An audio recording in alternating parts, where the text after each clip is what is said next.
जय श्री राम। मैं वसंत रावल आज मैं आपको बताने आया हूं हमारी ये जो नई सीरीज चल रही है जिसका नाम है सरलता से ज्योतिष सीखे, उसका ये 8वां वीडियो बनने जा रहा है। और आज के वीडियो में मैं आपको बताने वाला हूं कि जन्म के 27 योगों का नाम क्या होता है, इन योगों की उत्पत्ति कैसे हुई, इनका इस्तेमाल कहां पे किया जाता है, ये सारी बातें आज मैं आपको गहराई से बताने वाला हूं। ये वीडियो मैंने उन लोगों के लिए बनाए हैं जो लोग ज्योतिष सीखना चाहते हैं, जिन्हें ज्योतिष में बहुत ही रुचि है, या फिर थोड़ा बहुत ज्योतिष आता है लेकिन और गहन ज्ञान प्राप्त करना चाहते हैं। उन लोगों के लिए मैंने ये सारे वीडियो बनाए हैं। आज के वीडियो का टॉपिक है जन्म के 27 योग। पहले तो मैं आपको बता दूं ये योग बनते कैसे हैं। तो ज्योतिष शास्त्र के मुताबिक सूर्य और चंद्र ये दोनों जब एक दूसरे से दूर होते हैं या एक दूसरे के करीब आते हैं, उस समय इन योगों का निर्माण होता है। और इस योगों का इस्तेमाल कब किया जाता है, तो मुहूर्त शास्त्र के अंदर इसका इस्तेमाल किया जाता है। जब हमारे घर में किसी की शादी हो, नए घर का गृह प्रवेश हो, उसके बाद हम कोई गाड़ी खरीदी करने जाते हैं, विदेश यात्रा के लिए जाते हैं, या कोई भी प्रकार का शुभ काम करते हैं, जैसे कि मंत्र अनुष्ठान करते हैं, कोई दुकान की ओपनिंग करते हैं, कोई फैक्ट्री का इनॉग्रेशन करते हैं, तो उस समय इन योगों की बहुत ही आवश्यकता पड़ती है। और ये भी मैं आपको बता दूं कि ये जो जन्म के 27 योग है, इसका सबसे ज्यादा उपयोग मुहूर्त शास्त्र में ही किया जाता है। और मुहूर्त शास्त्र की भी 5 बहुत ही जबरदस्त किताबें हैं, जिसका नाम है मुहूर्त मार्तंड, मुहूर्त गणेश, मुहूर्त चिंतामणि, मुहूर्त विचार, मुहूर्त दर्पण, मुहूर्त धर्म सिंधु। ये सारी किताबों के अंदर जन्म के 27 योगों की बहुत ही जानकारी दी है। और इन योगों को ध्यान में रखते हुए ज्योतिषकार मुहूर्त देता है कि कौन से मुहूर्त में कौन सा काम करना चाहिए। आइए हम लोग बोर्ड पे बहुत ही गहराई से समझते हैं। सबसे पहले जानेंगे कि ये जो 27 योग है, इन 27 योगों के अंदर जो 14 प्रकार के शुभ योग है उसके नाम क्या है, 8 प्रकार के अशुभ योग है उसके नाम क्या है, 5 प्रकार के मध्यम योग है उसके नाम क्या है, ये सारी बातों को आज हम गहराई से जानने का प्रयास करेंगे। आइए देखते हैं। पहले तो मैं आपको बता देता हूं कि जैसे 27 नक्षत्र होते हैं वैसे ही 27 प्रकार के योग होते हैं। जैसे नक्षत्र रोज बदलते हैं वैसे 27 योग भी रोज बदलते हैं। और उसके अंदर आप देखिए जहां जहां मैंने राइट की निशानी मारी है वो है शुभ योग, जहां जहां मैंने मध्यम की निशानी मारी है वो मध्यम योग, और जहां पे स्टार की निशानी मारी है वो अशुभ योग है। यानी कि जहां जहां कोई स्टार दिखाई दे समझ जाना वो अशुभ योग है। और उस योग में किसका जन्म हो जाता है, तो जन्म होते ही 1 वर्ष के अंदर उसकी शांति पूजा करनी चाहिए। और फिर जब वो बच्चा 15 साल का हो जाता है तो ये पूजा फिर से करनी चाहिए। तो आइए शुरुआत से आगे बढ़ते हैं। सबसे पहले नंबर पे आता है विषकुंभ योग। विषकुंभ योग का अर्थ ये होता है, सबसे पहले इसका हम विश्लेषण करते हैं। विष यानी कि जहर, कुंभ यानी कि घड़ा। इस नाम का पूरा अर्थ ये होता है कि जहर से भरा हुआ घड़ा, विषकुंभ योग। तो ये बिल्कुल अच्छा नहीं माना गया है। जो भी व्यक्ति विषकुंभ योग में जन्म लेता है उसके जन्म होते ही 1 साल में और 15 साल में उसकी शांति पूजा करनी चाहिए। न की जाए तो उसकी पढ़ाई में बहुत दिक्कतें आती है, उसके जीवन के अंदर बहुत मेहनत करने के बावजूद उन्नति, प्रगति, विकास नहीं होता और उसका हायर एजुकेशन भी अटक जाता है।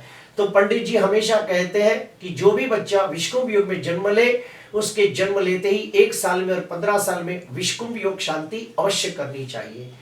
फिर आते हैं 4 शुभ योग। प्रीति योग, आयुष्मान योग, सौभाग्य योग, शोभान योग, इन योगों का इस्तेमाल आप विवाह के अंदर कर सकते हो, सगाई के अंदर कर सकते हो, कहीं भी यात्रा करने जाओ तो इन योगों का आप इस्तेमाल करो तो बहुत ही अच्छा होता है। अगर कोई लेडीज प्रेग्नेंट हो और उसकी डिलीवरी का समय हो और अगर वो पूछने आए कि पंडित जी कौन से योग के अंदर मेरे बच्चे का जन्म होना चाहिए, तो जहां जहां राइट मारा है उन योगों के अंदर अगर बच्चे का जन्म हो जाता है तो बड़ा लाभकारी होता है। आगे बढ़ते हैं। उसके बाद आता है अतिगंड योग। ये बिल्कुल अच्छा योग नहीं है। उसी प्रकार आगे बढ़ते हैं ध्रुति योग और शूल योग। ये तीनों जिसके ऊपर स्टार मारे हैं ये अच्छे योग नहीं है।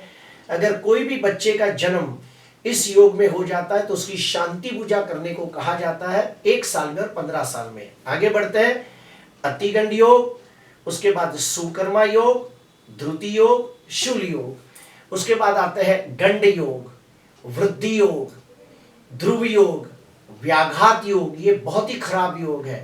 व्याघात का अर्थ ये भी माना गया है विश्वासघात। व्याघात, विश्वासघात। जो भी व्यक्ति का जन्म व्याघात योग में हुआ हो, समझ जाना उसके जीवन में कम से कम 2 या 3 बार बहुत बड़े बड़े विश्वासघात होते हैं। उनके करीबी लोग ही उनके साथ विश्वासघात करते हैं। जैसे कि वो किसी को प्रेम करते हो तो वहां पे विश्वासघात होता है। अगर वो पार्टनरशिप के अंदर बिजनेस करे वहां पे विश्वासघात होता है। कहीं ना कहीं उसका कोई मित्र उसके साथ बड़ा विश्वासघात करता है। तो जिसका भी जन्म व्याघात योग में हुआ है उन लोगों को जन्म लेते ही 1 साल के अंदर व्याघात योग शांति करनी चाहिए और 15 साल में फिर से करनी चाहिए। इन लोगों की पढ़ाई के अंदर भी बहुत दिक्कतें आती है। इनका हायर एजुकेशन नहीं हो पाता, यानी कि ग्रेजुएशन तक की पढ़ाई हो जाती है लेकिन ग्रेजुएशन के बाद MBA, CA, LLB ये सब higher education, second degree, master degree वो लोग हासिल नहीं कर पाते, तो उसकी पूजा अवश्य करनी चाहिए।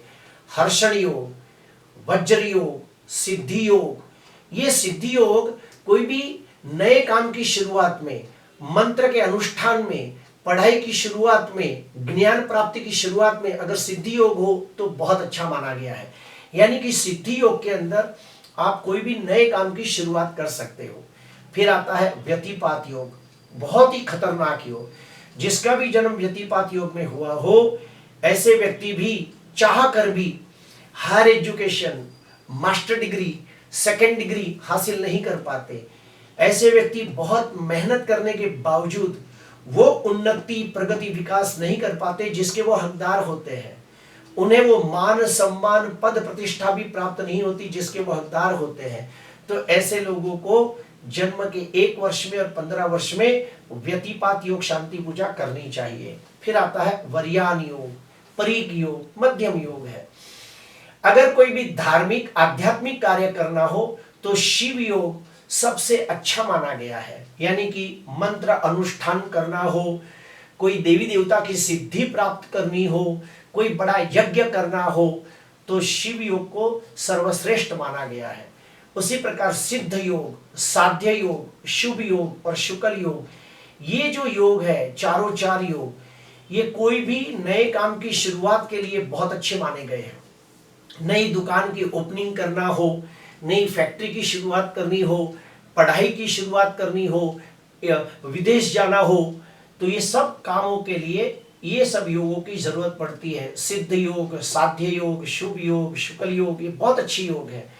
ब्रह्मा योग ये क्रिएटिविटी के लिए अच्छा माना गया है, न्यू क्रिएशन के लिए अच्छा माना गया है। कोई कलात्मक काम करना हो तो ब्रह्मा योग के अंदर जाने से बड़ा लाभ होता है। उसके बाद ऐन्द्र योग मध्यम है और वैधृत योग बहुत ही खराब योग है। वैधृत योग में जिसका भी जन्म होता है उन लोगों की पढ़ाई में बहुत दिक्कतें आती है। Higher education, master degree, second degree हासिल नहीं कर पाते। उन लोगों को रिश्तों के अंदर भी यश प्राप्त नहीं होता। बहुत मेहनत करने के बावजूद उन्नति, प्रगति, विकास नहीं होती। तो ये जहां जहां स्टार मारा है ये बिल्कुल अच्छी योग नहीं है। आपकी जानकारी के लिए बता दूं कि मैंने आज से 1 साल पहले इन्हीं योगों के अलग अलग वीडियो बनाए हैं। यानी जो 27 योग है ना, इन 27 योगों के सेपरेट सेपरेट योग बनाए हैं, यानी विश्वकुंभ योग का वीडियो अलग, प्रीति योग का वीडियो अलग, आयुष्मान का वीडियो अलग, ऐसे मैंने 37 वीडियो बनाए हैं। और वो लेक्चर नंबर है 1011 से लेके 1037। प्रिय दर्शकों, ये जो 8 अशुभ योग है जिसके नाम मैं आपको बताने जा रहा हूं, ध्यान से देखिए। पहले नंबर पे आता है विश्वकुंभ योग, दूसरे नंबर पे आता है अतिगंड योग, तीसरे नंबर पे आता है ध्रुति योग, चौथे नंबर पे आता है शूल योग, पांचवें नंबर पे आता है गंड योग, छठे नंबर पे आता है व्याघात योग, सातवें नंबर पे आता है व्यतिपात योग और वैधृति योग। ये 8 बहुत ही अशुभ योग है। इन 8 अशुभ योगों के अंदर अगर किसी बच्चे का जन्म हो जाए तो मैं सलाह दूंगा कि जन्म के 1 वर्ष के अंदर उसकी शांति पूजा अवश्य करे, और जब वो बच्चा 15 साल का हो जाता है तो ये पूजा फिर से करनी चाहिए। अगर कोई व्यक्ति नहीं करता है तो उसको कम से कम 4 नुकसान होते देखे गए हैं। पहला नुकसान, ऐसे बच्चे बड़े बुद्धिमान, गुणवान, तेजस्वी, चालाक, चतुर, नॉलेजेबल, कैपेबल होने के बावजूद ग्रेजुएशन तक पढ़ाई कर पाते हैं, लेकिन ग्रेजुएशन के बाद उन्हें जो एमबीए करना चाहिए, सीए करना चाहिए, एलएलबी करना चाहिए, इंजीनियरिंग के बाद एमटेक करना चाहिए, नहीं कर पाते। दूसरा, ऐसे बच्चे 8 योग में जो भी जन्मे हैं, अशुभ योग में जन्मे हैं, वो लोग बहुत मेहनत करने के बावजूद वो उन्नति, प्रगति, विकास नहीं कर पाते जिसके वो हकदार होते हैं। तीसरा, इनके काम में बहुत सारे विघ्न, अड़चने, रुकावटें, तकलीफें आती है। और चौथा, ये लोग सबके लिए बहुत अच्छा काम करे लेकिन फिर भी उन्हें एप्रिसिएशन नहीं मिलता, इंक्रीमेंट नहीं मिलता, प्रमोशन नहीं मिलता, फलस्वरूप वो बहुत ही हताश, उदास, निराश हो जाते हैं। तो मेरी सलाह है, जो लोग भी ये 8 अशुभ योग में जन्म लिया है उसके लिए अवश्य 1 साल में और 15 साल में पूजा करें। मान लो कोई व्यक्ति अभी 35 साल का है, 40 साल का है, 45 साल का है और उसे अभी पता चला है, तो हाल में भी इसकी पूजा एक बार अवश्य कर लेना।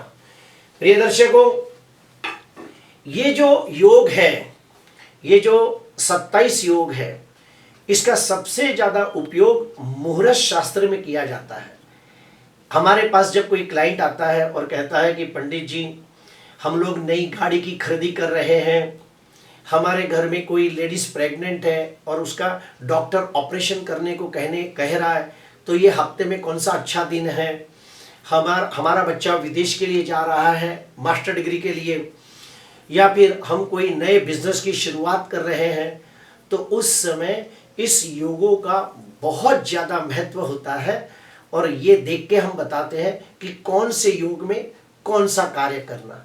जैसे कि प्रीति योग, तो प्रीति योग किसके लिए है? रिश्तों के लिए है। उसी प्रकार सिद्धि योग, कोई चीज में सिद्धि प्राप्त करनी हो तो सिद्धि योग अच्छा है। कोई धार्मिक आध्यात्मिक कार्य करना हो तो शिव योग को सर्वश्रेष्ठ माना गया है।